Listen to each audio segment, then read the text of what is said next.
Hello, Double E. It's Mr. Fulmato with a brief lesson on Mission Toothbrush. So the lesson here involves how to use the ammeter to measure the current out of the battery. So allow me to just say a couple of things about the ammeter. I've said these a couple of times and they're going to take some time to sink in, but the ammeter is a device where the current has to go into the ammeter and then back out of the ammeter in order to make its measurement. So I'm going to draw two leads here. I'm going to draw the red for the red lead and blue for the common lead. And I just want to point out that if your circuit involves a voltage source like our battery and something that is responding to the current, for example, the motor, then the circuit has got to pass the current into the ammeter and then back out again in order for the measurement to be made. So in other words, the path of the current will do something like that. Okay. What this means is that if you want to measure the current out of the battery and into the motor, you actually have to break the circuit and then put the ammeter in series with the battery and the motor in order to get this measurement. So here's how that's going to look with Mission Toothbrush. So you can see I've got my toothbrush here. I've opened it up. Hopefully you've already done this. And I just want to point out that at the back of the battery is this little metal piece that usually, I've already bent it back, but usually if this is touching and the switch is on, the toothbrush will work. So here's my switch, right? I've got the switch in the off position. If I push this guy onto the battery, nothing happens. And then if I turn the switch on and I push that guy onto the battery, the toothbrush is now working. But what I've done is I've kind of bent that back to help you understand how to make this measurement. So the way you make this measurement is you take your ammeter and you arrange it as we are going to always arrange this ammeter. You put it from the off position onto the 10 amp DC setting. Okay, that's the yellow 10A with the flat line over it, not the 10A with the squiggle line, but the 10A with the flat line. The squiggle line is for alternating current. This is not an alternating current circuit. We're using direct current. That's what the flat line is for. And you can see you've got your red lead in the 10 amp fuse, and you've got your black lead in the ground, a common ground. So basically, in order to create the circuit that we just drew on the paper, what you want to do is you want to connect the red lead to either the battery or the metal piece, and then the black lead to the other one. So what I'm going to do is black to battery, okay, and I'm going to do red to the metal piece. Sorry, I hope this, you know what, I'm going to put this down. Sorry about that. So you just listen for the motor to come on and then watch the reading on the ammeter. Okay. That reading is about 250 milliamps or 0.25 amps. So you kind of have to use the red lead to push that way or pull that way so that this metal piece doesn't do that. Right? Because you see, if I do that, it comes on, but the ammeter is not in the circuit. If I do this, the ammeter is what's making the connection. Okay? So that's an update on Mission Toothbrush. Hello again, Double E. This is a little brief lecture on how to make the calculations I've asked you to make in Mission Toothbrush. So on my screen here, or on my drawing, I've got a wire, okay? And for the purposes of this discussion, we're just gonna assume that there is current in the wire. Why there's current there? Apparently a battery was hooked up to a motor or perhaps a toothbrush or something like that. What we're going to do is we're going to zoom in with sort of microscopic vision to see what's going on in the wire and what exactly that might mean. So first of all, I just want to say a couple of things about electrical current. So as you may know from our discussions about semiconductors or perhaps your study of chemistry, you may know that in the physical structure of the wire, the electrons are what are moving in order to carry the current. However, you could alternatively think about current as the movement of the absence of electrons in the other direction. These electron holes that we discussed in our PN junction unit were essentially what you could imagine what would happen if you thought about current as being positive but moving opposite the negative electrons. So conventional current is what we say when we're talking about the movement of current from the positive terminal of the battery to the negative terminal of the battery.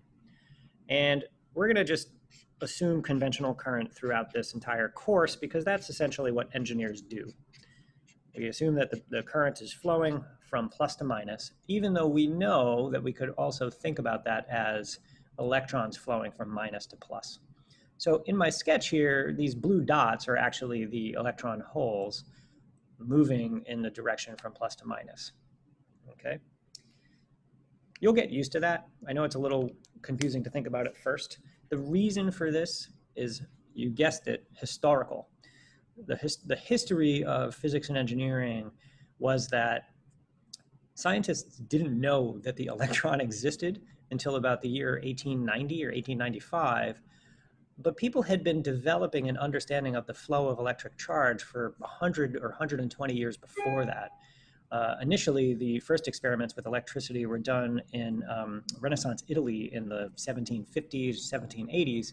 And also Benjamin Franklin came along in the early 1800s and started discussing these, positives and negatives and things. But the actual electron was not discovered until well after people had been thinking about circuits. So conventional current is based on the assumptions that we have historically that current flows from positive to negative. And that's what we're going to do here. But it's essentially, from a math point of view, going to get you exactly the same results. So we've got these quote unquote positive charges, these electron holes that are moving to the negative terminal in our battery. We're going to give that flow of charge a name. We're going to call it current. Okay, and the unit for current in the metric system is amperes. Okay, amperes are named after Andre Ampere. Okay, and it's also abbreviated amps. Okay, and also abbreviated A for amps. Okay, an ampere is what you get if you were an observer sort of watching. Let's say that you were like, there's like a start line or something, or a finish line for a marathon, and you were an observer watching that line, and you were essentially counting the number of charged particles going past that line per unit time. That's really what current is. Okay, so current in the sort of most basic sense is the flow of charge per unit time past some arbitrary reference point in a wire. Okay, so I use the symbol I for current. Okay, the symbol we use for charge in physics and engineering is Q. Okay, time, you're not going to be surprised, is T. So current is the amount of, we use delta for sort of change in charge and delta for change in time. So current is that amount of charge per unit time past our area in the wire. The unit for charge is this thing called the coulomb. Okay, coulombs of charge, seconds for time. All right, so 1 ampere is what you would see if 1 coulomb of charge went past your location in the wire every second. Now, just so you know, an ampere actually is quite a large amount of current. And in terms of what could be physically challenging to you, like if you, for example, got electrocuted, you could get seriously hurt by much less than 1 ampere. If you took about 70 milliamps straight to the heart, that could absolutely reset your heart. So Current is the dangerous guy in electricity. Voltage, not so much. All right, so let's just summarize here. I've got my, I'm going to write my equation in symbols. I is equal to delta Q over delta T. I'm going to write my equation in sort of SI units, the metric system units. Amperes is coulombs per second. Okay. In abbreviation, that's amps is coulombs per second, like that, sorry. And then finally, I just wanted to talk to you a little bit about what a coulomb even means, okay? When in physics class or just in general life, you might remember that we say things like opposites attract and likes repel, okay? So like, let's say we've got a proton and an electron and those two things attract each other. Or for example, let's say that we've got an electron and those two things repel each other. The property of the matter that is making that repulsion or attraction or that force occur is the charge. Okay, so charge is a quality of some types of matter, many types of matter, and its SI unit is coulombs.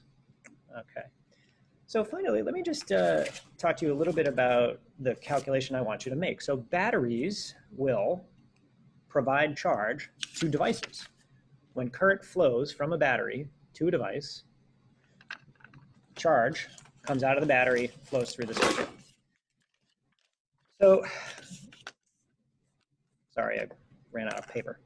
If your current is, let's say, 2 amps, okay, and let's say that you measured current out of the toothbrush at 2 amps for 3 seconds.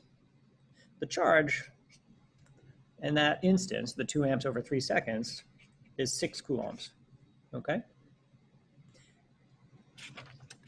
Number one. Number two, the capacity of a battery is often referred to in terms of the charge stored in it. In other words, if you use up, or if the battery puts out this much charge over time, it will die.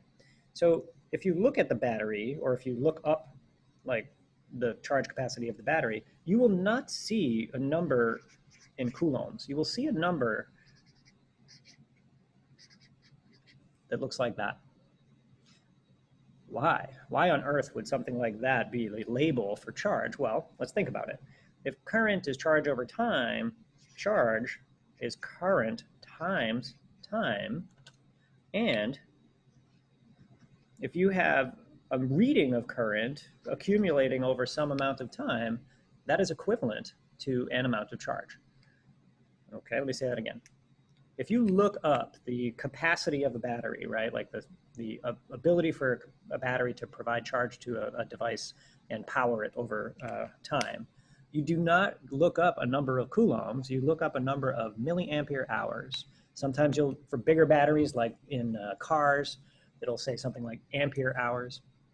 The idea would be that, for example, if you had a battery that had a capacity of 900 milliampere hours, what that means is that your battery can power a circuit if it were drawing 900 milliamps for 1 hour. Okay. On the other hand, if your battery, for example, were providing 100 milliamps to a circuit, it could power it for 9 hours, or any combination thereof. Okay.